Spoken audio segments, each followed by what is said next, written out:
The Filipino antonyms mainit and malamig. When we say mainit, that means hot, mainit, and malamig means cold, malamig.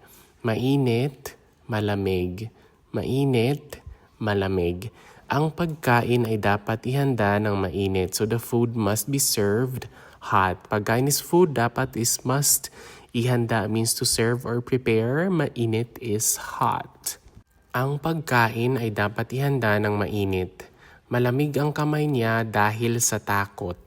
Her hands or his hands were chilly because of fear. Malamig means cold, kamay is hand, and then niya is his or her is gender neutral, dahil is because of, and then takot is fear. Malamig ang kamay niya dahil sa takot. Mainit ang usapin tungkol sa politika. The topic about politics is heated. Mainit means hot. Usapin is topic or conversation topic. Tungkol is about sa politika. Politika is politics. Mainit ang usapin tungkol sa politika. Malamig na ang simoy ng hangin sa gabi. The night breeze is already cool or cold. Malamig is cold. Simoy is the breeze. And then hangin is the air in a way. And then gabi is night.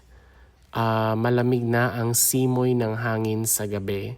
Mainit, once again, it means hot. And then malamig is cold. Mainit, malamig. Mainit, malamig.